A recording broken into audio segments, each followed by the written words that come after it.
All right, everyone, welcome back to the Be Fit podcast. I'm your host, as always, Conor Murphy, here, blessed with the presence of Ruben Coronado.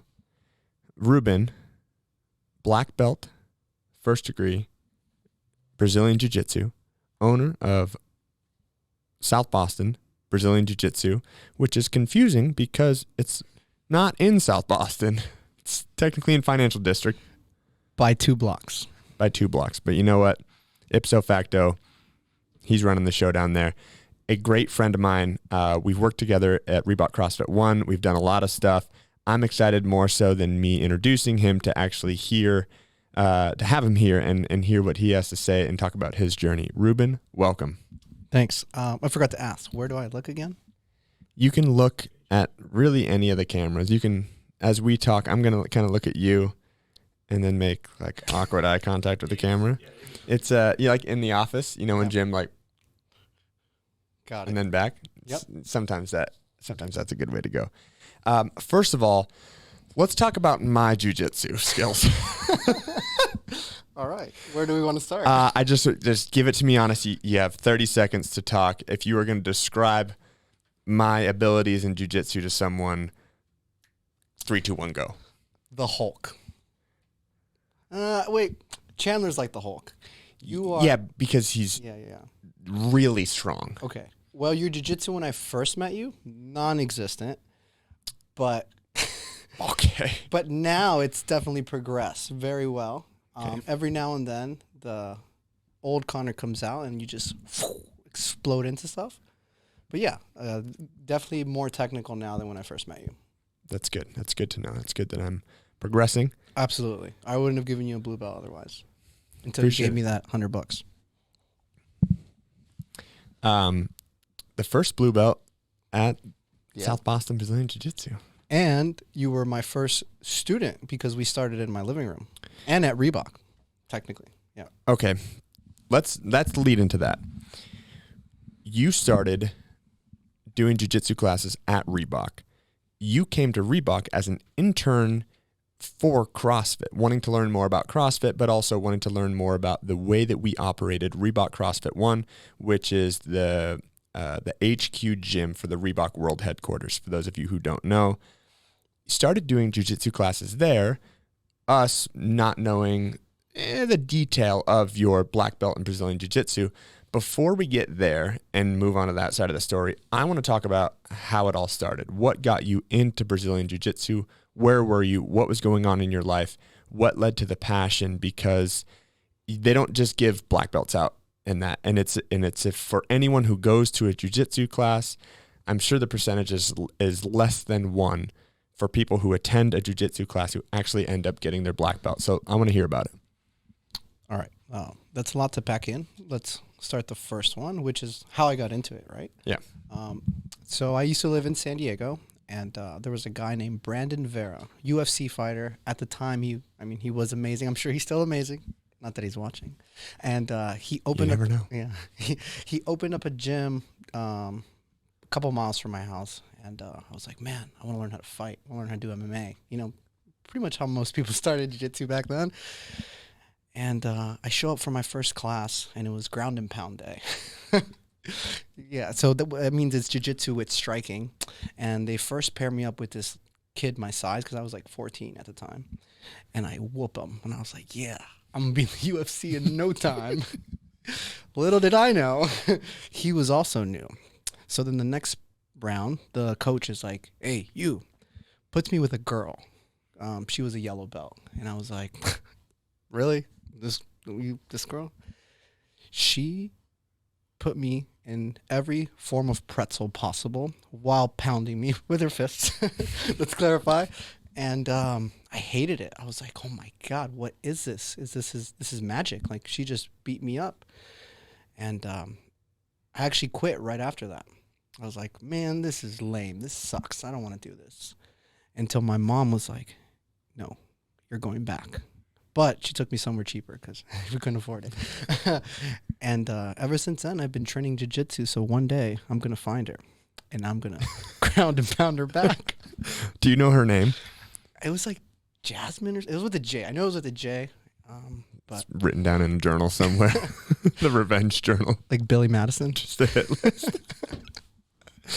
Puts the lipstick on after. Exactly. Okay, so there's more to a journey than starting in the black belt. Yep. Any stories that stand out to you that could either inspire someone to start jiu-jitsu or to speak to someone who's doing it and needing to continue? And I think you can also take the step back from this lesson to say, hey, this is relevant in jiu-jitsu, but probably also with everything that is worth doing in life. Any standout moments for you? Yeah. So really quickly, and this is going to lead to how I got to Boston, was I wanted to be, the best. Okay. And I wanted to be better. And so I actually left the original gym that I started for what's called Atos San Diego. And now it's like the #1 school in the world. But at the time, they were amazing still, but not where they are now. I was like, man, I got to go there and learn from Andre Galvao. And the commute was like an hour there, an hour back.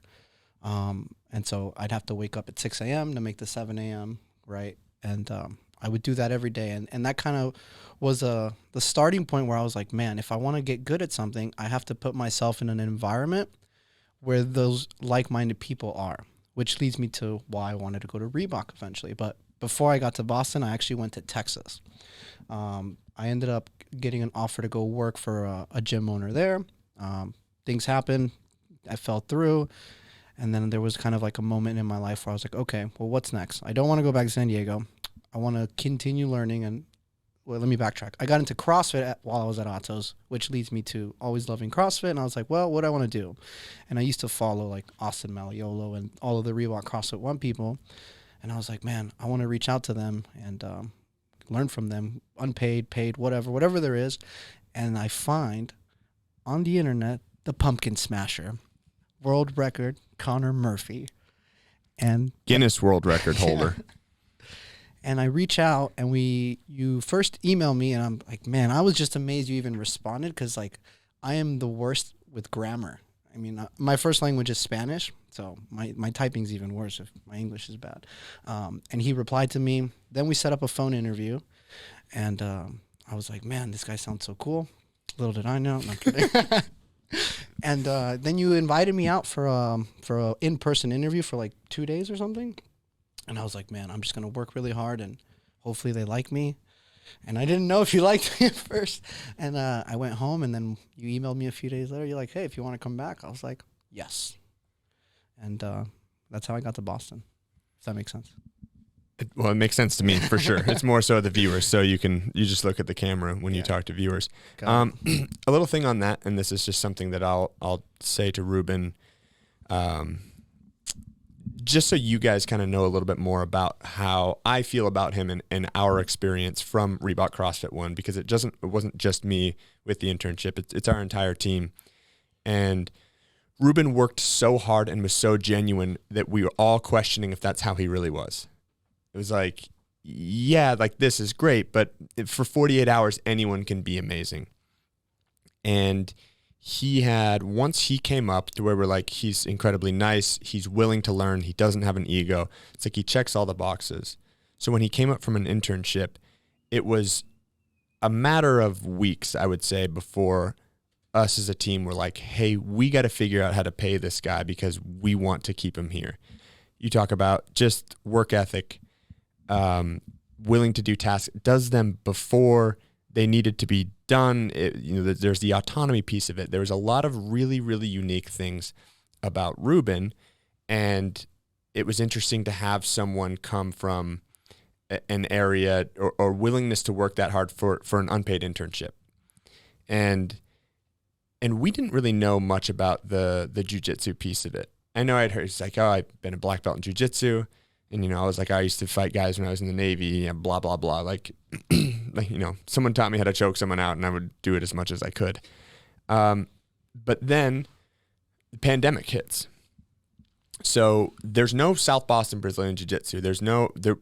How often were you even practicing? That I wouldn't know of. How often were you actually training or even just rolling for fun during that time?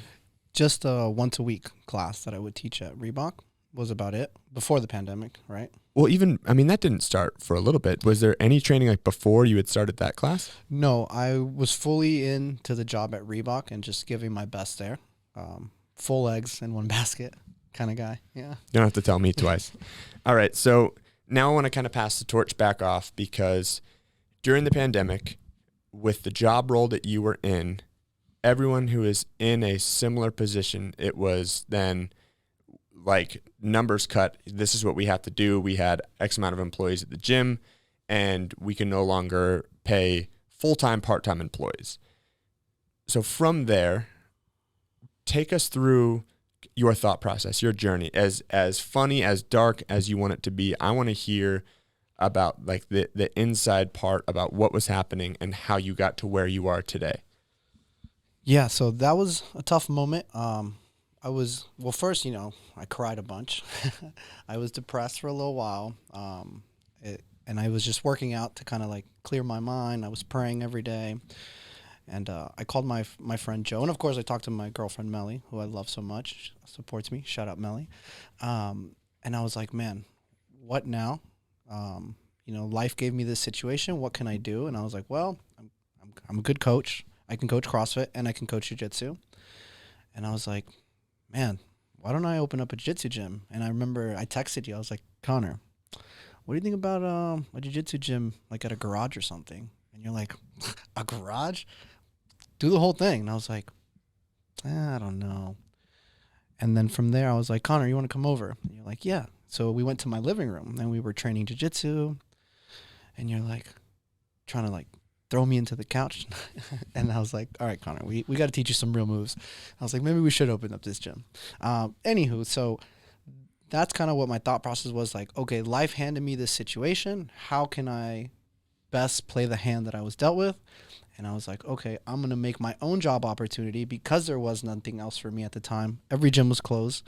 And I was like, okay, well, I'll just create my own place. So then we started actually running classes at the park. I would put on free classes at 7 a.m. Monday through Friday, sometimes the weekends. Where at? Medal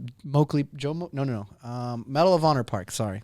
So in South Boston. In Southie. That's why the name South Boston. And we actually were going to open like right down the street from there, but the landlord like backed out last second. And we were like, oh my God, what do we do? We just paid our lawyer this amount of money and yada, yada, yada. And we were like kind of about to give up. And then Melly one day, or like a couple of days later, finds a spot in the leather district. And she's like, you have to check out this amazing spot. And one side was big, one side was small. I know it's very broad, but we were looking at the small side because that's what we could afford at the time. But the landlord was so cool and amazing. And, it was a hard time for them, I'm guessing. And he's like, what if I gave you the big side for the price of the small side? Because we like you, we believe in you, and we think you can make this happen. I also don't think he knew what jiu-jitsu was during a pandemic, because if I would have told him like, hey, we're all going to be like face-to-face, no mask, doing contact sport, he probably wouldn't have leased us the place. So that was another lucky thing that happened, was we ended up getting a big spot. And that's how we got the name South Boston, was from the park to there, and because of the landlord. Talk about the park. Okay, yeah. So all was fine and dandy during the summer, because it was warm, it was sunny, 7 a.m. was great. I want full experience. This is someone who doesn't know what the training happened in the park. Yeah. What did it look like? Okay, so I would wake up every morning like 5:30, 6 a.m., get a bunch of rollout mats, put them in the trunk of the car. Also, the rollout mats, that's thanks to Giancarlo Graziani. He hooked me up with someone at Reebok. They're like, hey, we got all these extra mats we don't need.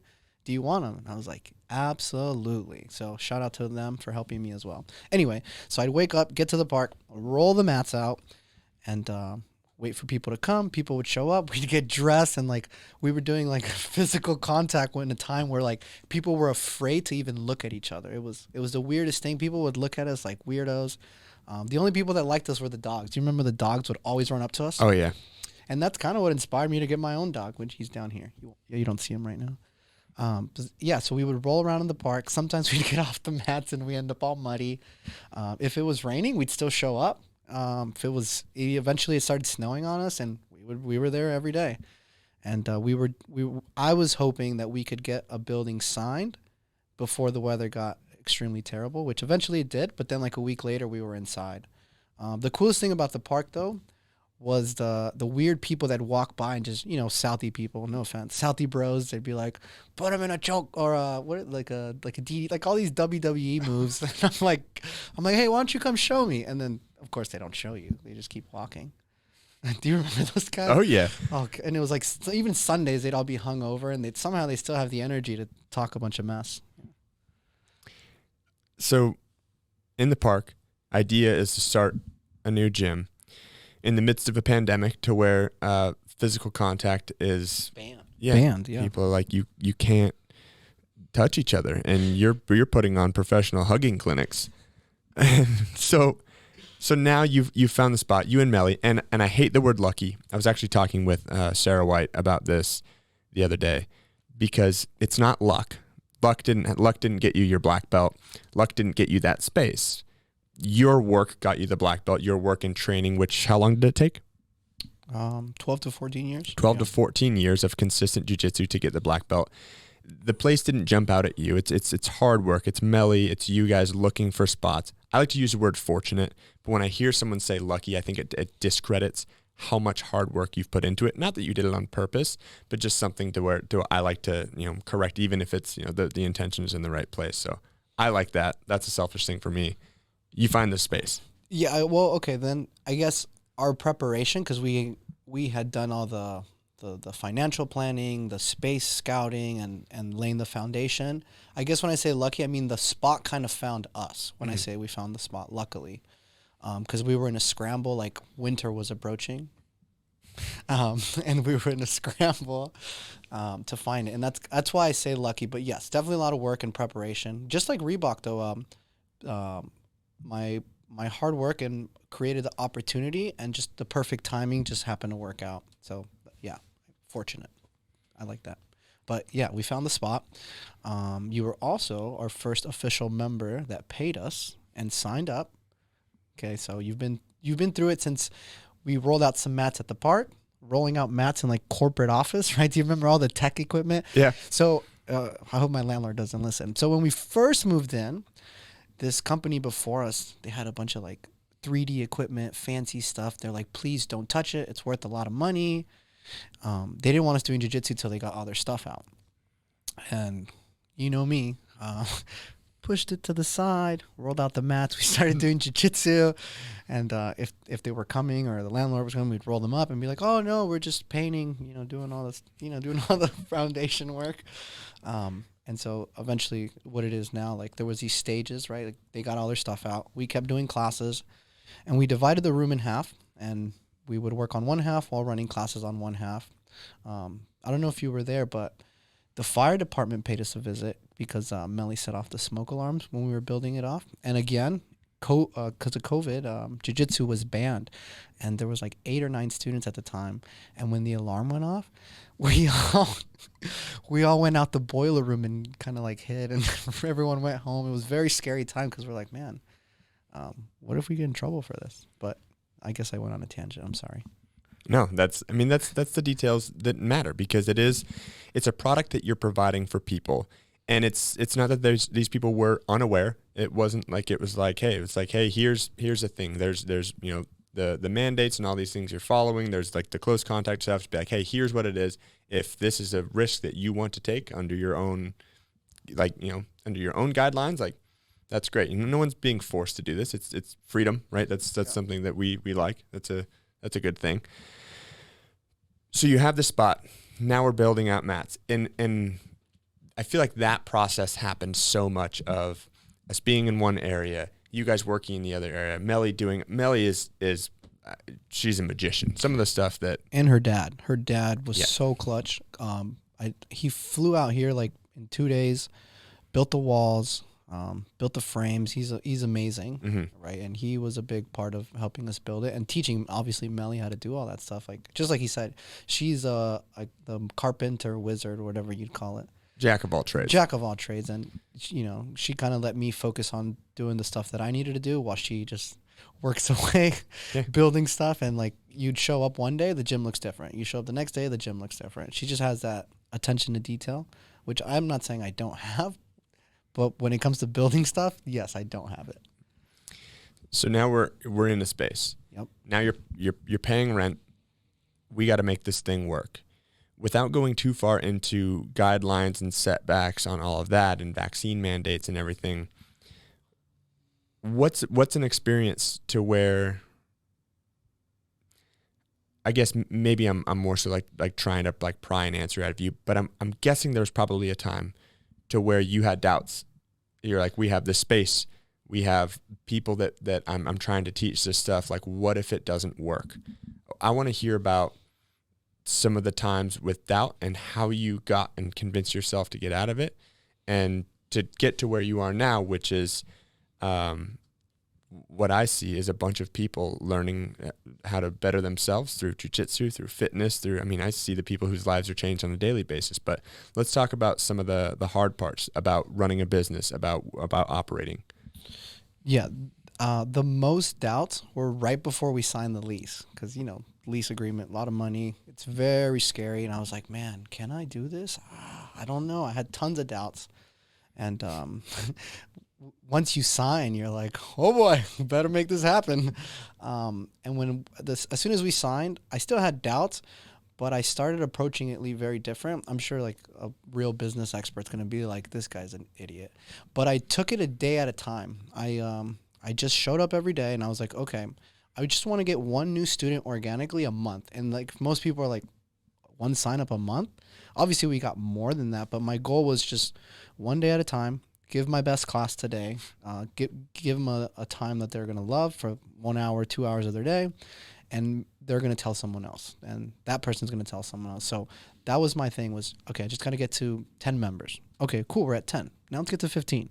All right. Now let's get to 20. And then eventually we got to like, I think to meet the rent was like 30 something people. And we're like, the day we got that, I was like, oh yes, now I'll be happy. But then we get there and like, okay, then what? Like I always kept just thinking one student at a time. And I'm sure like the financials projection people that are, if they're listening, they're like, what? Like that was my plan, was just one day at a time, and everything will work itself out. I don't like to think long term. Like when you ask me like, hey, do you want to go hang out next week on Thursday at 7 p.m.? I get anxiety. I'm like, oh man, I got to be in bed by this time. I got to go do this. And I think of all that. So I'm the kind of person who just lives one day at a time, like the Fast and Furious, right? Quarter mile at a time. That's it. Yeah, It's a matter of seconds. Yeah, that's kind of how I like to think and plan and live. It's just, what can I do today to best set me up for tomorrow? And if I can do that every day, pretty soon I have a gym. I think that's, at the surface level, it's one day at a time. But being productive one day at a time, it's that same mentality of 1% better every day. It's that same mentality of, I'm going to set myself up best for tomorrow, which compounding is how you reach incredible things.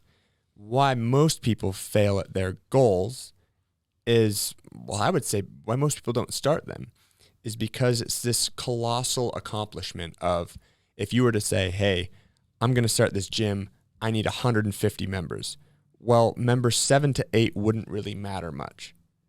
But when you have the right mentality to where maybe it doesn't look initially like a long-term plan, but if you still continue to do the same thing every day, create the habits, start to build. I mean, your gym is one of my favorite places to go. And that's not just because of the quality of instruction that you give. The people who now train under you, who also coach at the gym, the fitness equipment, it's the entire environment. And you've created this. This is not something that happened because you wanted to get to 150 members. Each one of those members that you worked for that one day at a time, you've created something incredible.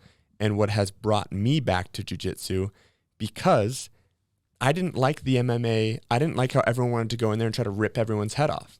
I have a job that I have to do. I can't just go in after getting smashed and injured every single time, to where you have created something in Boston, in South Boston Leather District, that just hasn't happened before, and you created it during the absolute worst. If there's anything you suck at, it's timing.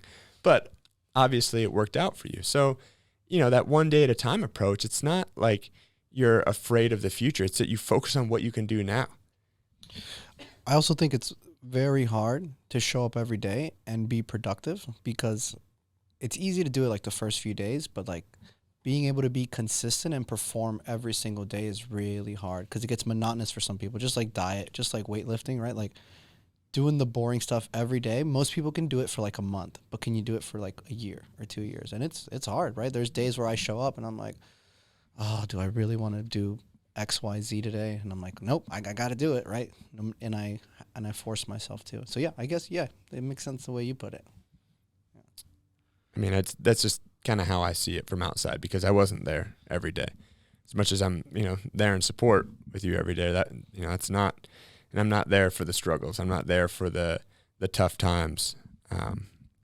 James just recently said on a podcast, and he said to me before that quote, James Hobart, the good friend of both of ours, huge supporter of Ruben, huge supporter of, good people. Everything, yeah. And his whole thing about running a small business was like, it was like riding a lion, to where, from an outsider perspective, you see someone running a small business, it's like seeing them ride a lion. You're like, oh my gosh, like, how cool is that? That guy's riding a lion. Oh, Ruben started his own jiu-jitsu gym. He's got all this stuff. And then from the perspective of the business owner, it's like, you're sitting on top of a lion, be like, holy shit, I'm riding a lion. And that's kind of the side of it that people maybe don't see. People like to see the success. People like to go into the gym. There's like 4 drop-ins the other night. People are like, oh man, all these drop-ins, people coming in. It's like, yeah, but what about the day that you lost a member, when you had 6 and went down to 5? Oh, or like during holidays, or when college students leave, it's like 10, 15 students at a time. I'm like, oh my God, like it's scary, especially in the beginning. But one of the, not to make fun of someone, but Abdul, he's one of our students. One day he's like, why are you tired? All you do is teach.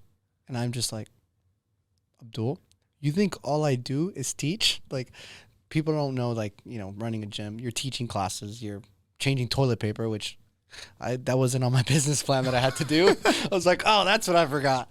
Trashes, and obviously admin stuff and emails all the time, and still prioritizing your own workouts and your own fitness. And like, it's nonstop. Like, I'm answering emails 7 days a week. Now I'm a lot better at weekends. I just turn it off. But in the beginning, it was like all the time, 24/7 access, and you don't really sleep.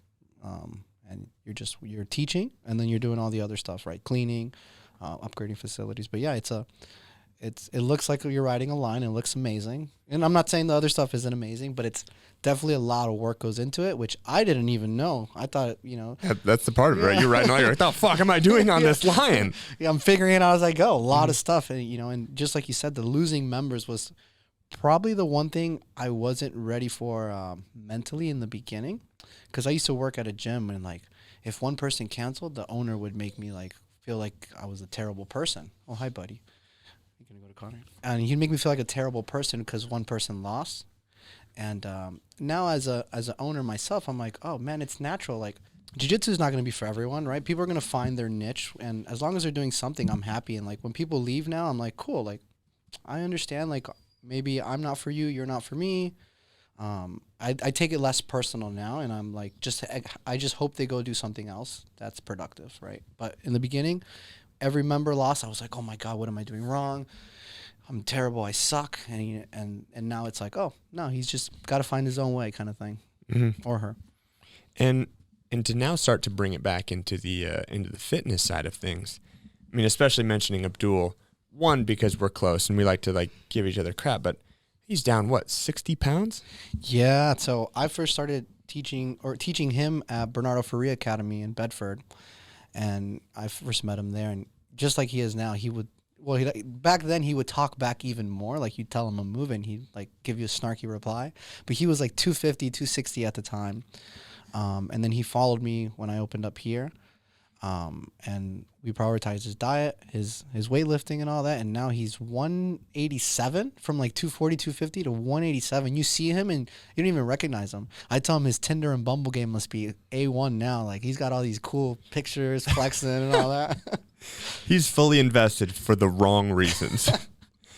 No, he was always great. And he's great. He's loyal. Like I was just getting ready for the ADCC trials and he was missed maybe 3 sessions out of 8 weeks of 7 days a week. And even if it wasn't there to work out, he would just help me make sure I'm doing what I'm supposed to do every day.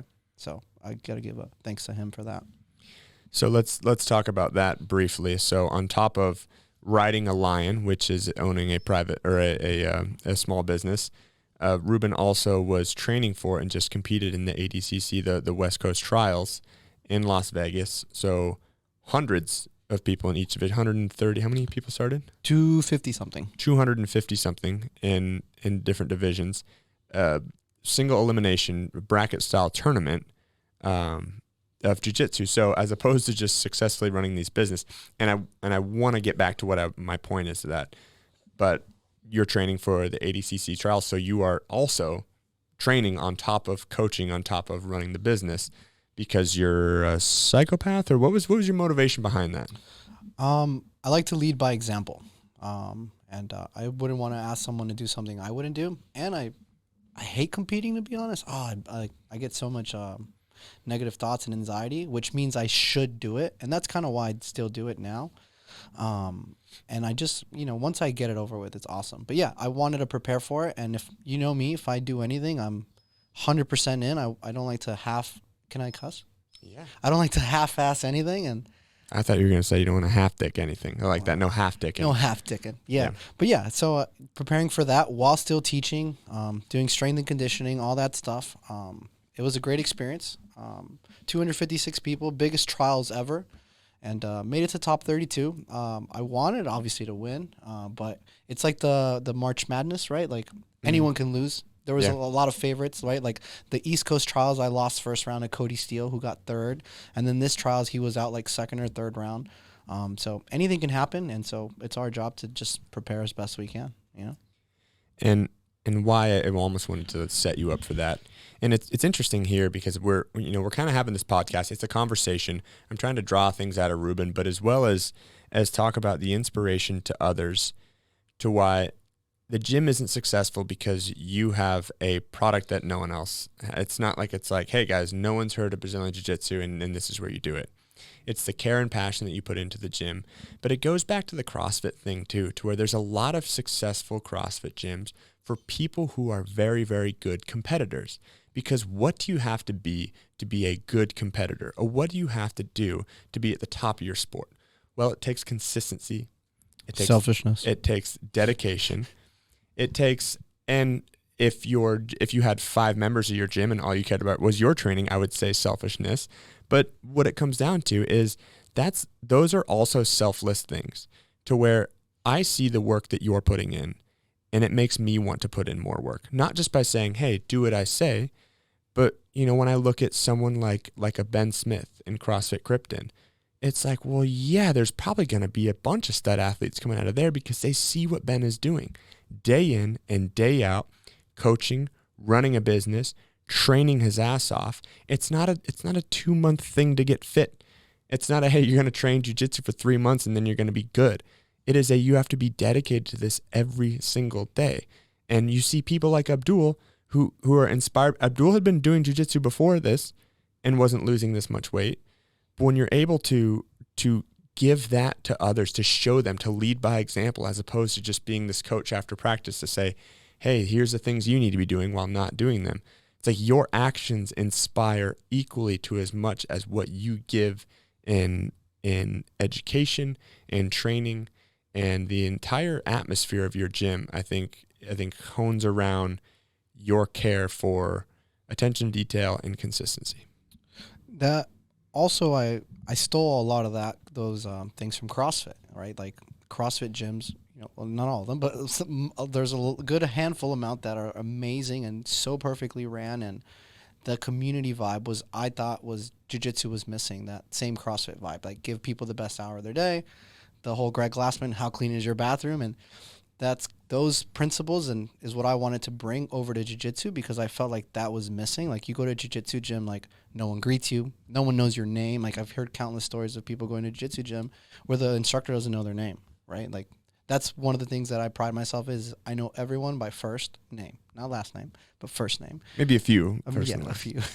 And I know everyone by name, and I wanted to make it a place that reminded me of a CrossFit gym while being a jiu-jitsu academy, because I just love the vibes when you walk into, you know, Denise's classes, your classes, and you just know everyone, like, hey, what's up, man? Come on in. Ruben, how you doing? Right? Like, not getting mad when a student's late, right? Like in jiu-jitsu gyms, like if you're late, you're like, gotta wait by the side of the mat. It's for the professor to let you in. Like, bro, I pay you. I should tell you when I can come in and go. Like, why am I waiting for you to allow me to get on the mat? So I didn't like some of that culture stuff. So I wanted to make it as casual as possible while still having fun and learning, and just make it as informal. And I think that brings out everyone in a natural state where they can be themselves, do whatever they want, say whatever they want. If they want to compete, they're going to train hard. If they want to just not even spar and just drill, like, I'm totally fine. Like, I kind of give people the guide, and then how they read it is up to them. Like, if you want to do this, do this. If you want to do that, do that. I just provide the foundation and groundwork. And yeah, that's kind of why I think what makes us different is the laid backness, right? It's like Cali vibe. You know, you've been to California. Oh, yeah. Way different than Boston. When I first moved to Boston, I was like, hey, good morning. How you doing? What do you want? I was like, coffee, please. Just what I came here for, yeah. Preferably. Yeah, no one makes small talk. And, like, you know, at our gym, we all stay after class and we hang out, we talk, we chat, you know, talk politics sometimes. We go all topics. And that's what I think is a differentiator. All of the stuff that we said creates that type of culture to where people want to be there.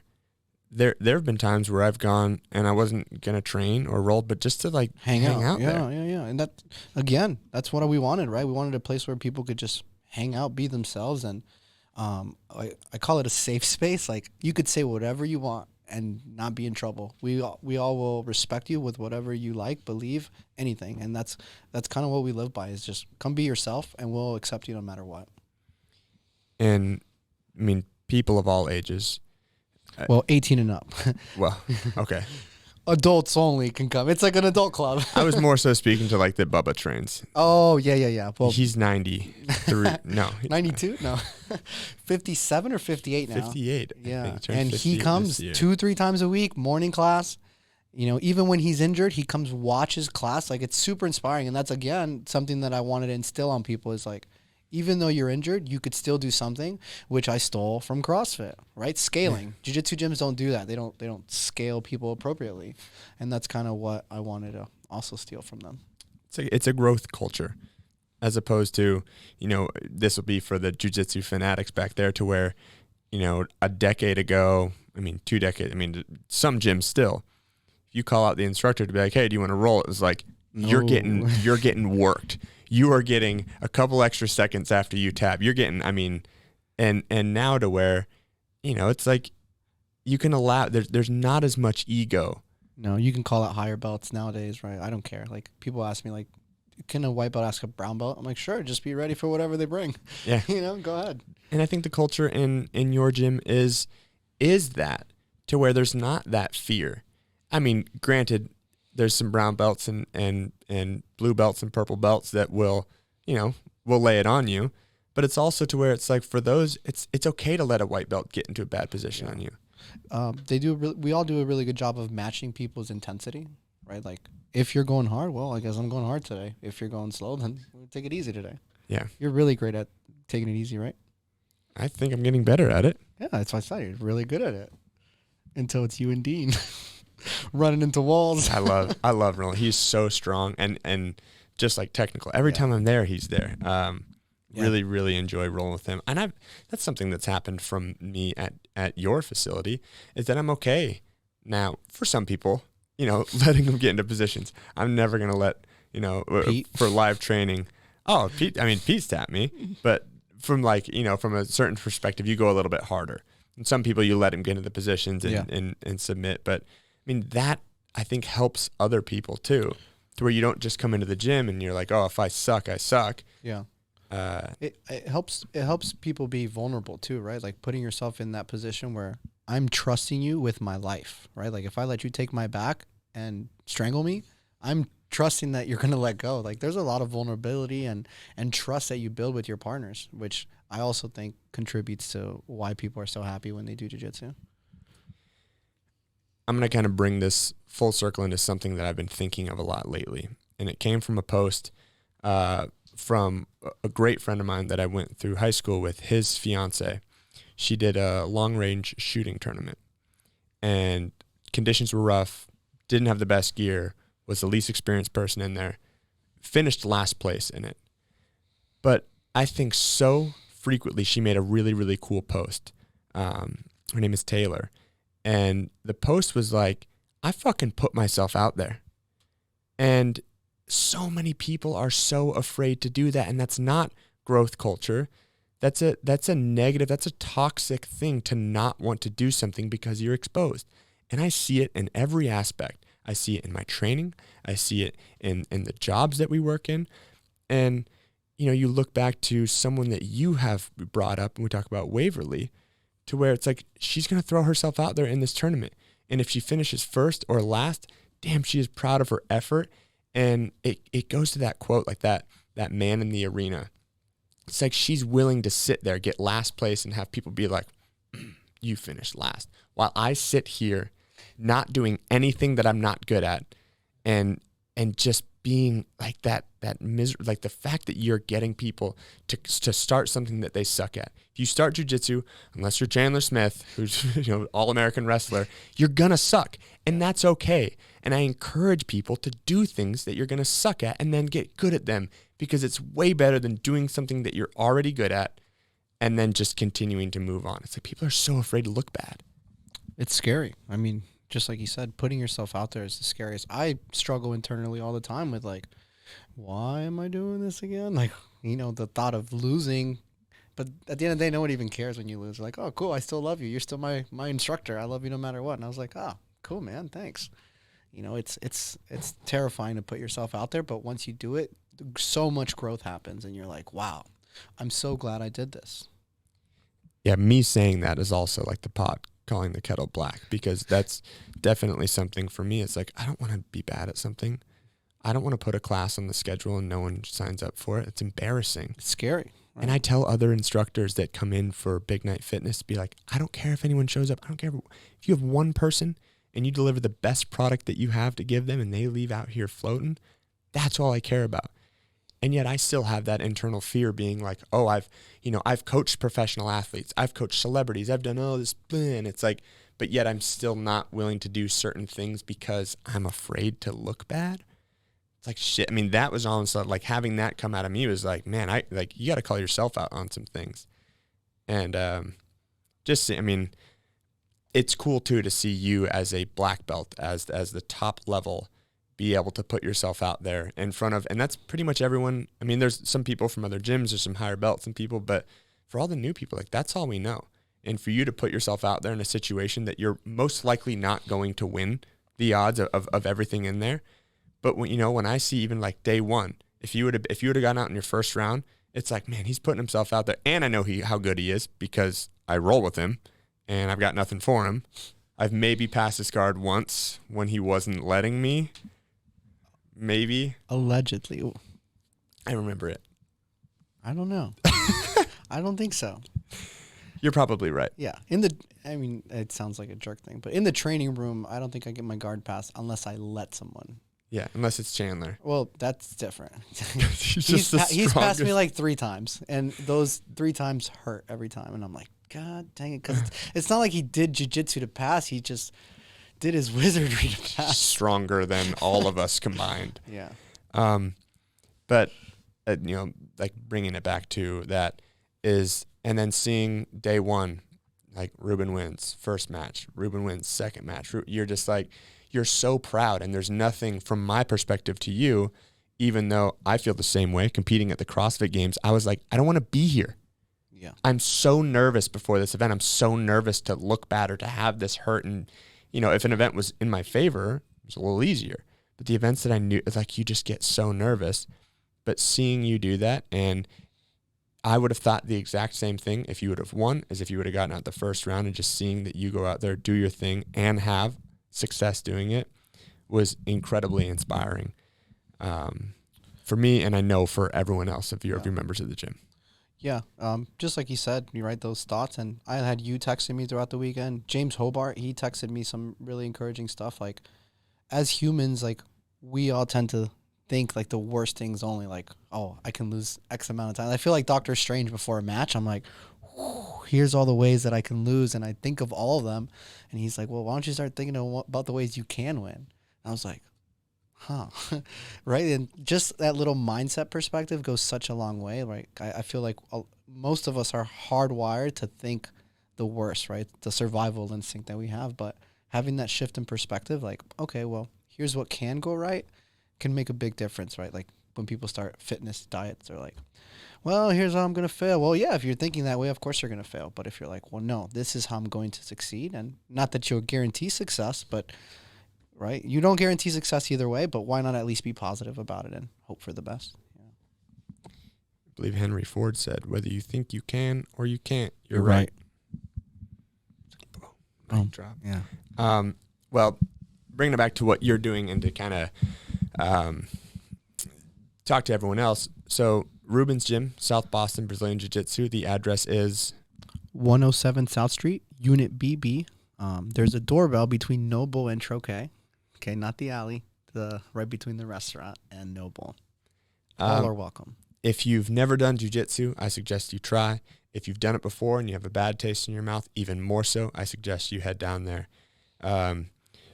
Trial class, hop in. If you don't have a gi and it's a gi class, we got you covered, yeah. Gi's available.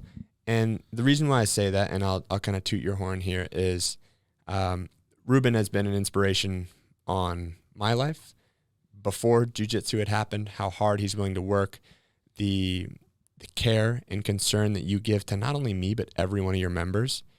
If I say I'm going to show up one day and you know, I have a meeting or something happens and I don't show up, like I'm getting a message about that. And there's times, I mean, like this morning when I woke up, it was like, oh, I didn't go to bed till midnight last night. I had so many like good thoughts on my head, but my mind was just racing.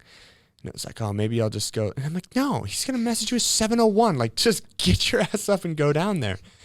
But people get really worried about me texting them, why didn't you come to class? Like I'm this big, scary guy.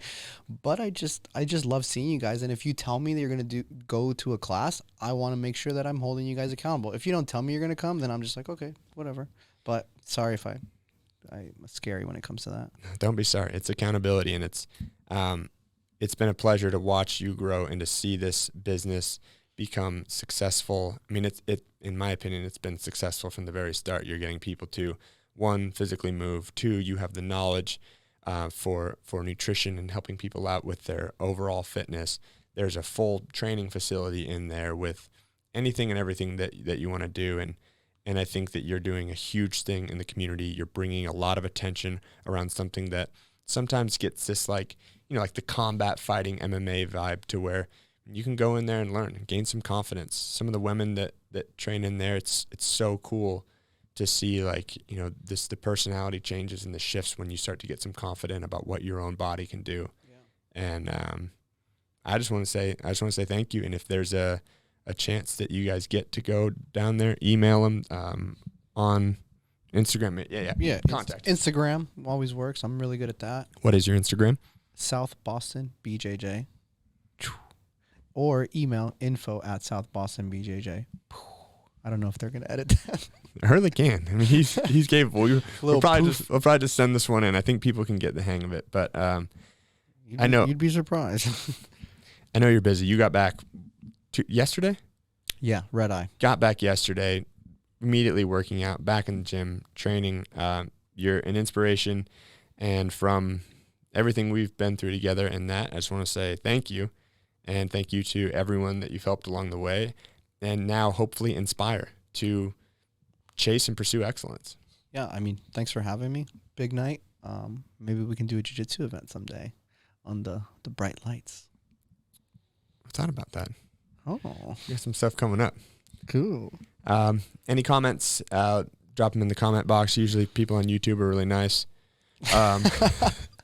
You should see my likes percentage on my South Boston YouTube channel. Like, there's like really good likes, and then like Gordon Ryan one, like 90-something% like, and like random people that had never even watched or heard of anything just dislike. And the comments, I'm like, dude, what is up with people? Sheesh. Yeah, I mean, let's be honest. He kind of brings it on himself. No, he's an angel. As being obviously the best grappler in the world. Yeah, but why my YouTube channel? Go to his. I'm sure they're on his. Another great thing is, filling out seminars, doing stuff for your gym. He's always doing stuff. So if you check him out and it's from this podcast, let him know or don't. It doesn't really matter. He'll take care of you the same no matter what. Use code Big Night and I'll hook you up with a free gi if you sign up, if you watch the podcast. You're new. Doesn't everyone get a free gi when you sign up? Connor's fired. Okay. Well, you get a free belt with your gi. Yeah, there we go. For Big Night. For code Big Night. All right, guys. Thank you, as always, for tuning in. We'll talk to you next week. Again, thanks, Ruben. Ashi, want to say hi? Come here. This way. Big hug. Big hug. Oh. Ashi. Go. Big hug. Come here. Oh, that's a good boy. No, okay, don't. Golden retrievers. Good boy. Sit down. Thank you. We just got to tell people, like, hey, at the end, you're going to see a dog, and then they'll listen to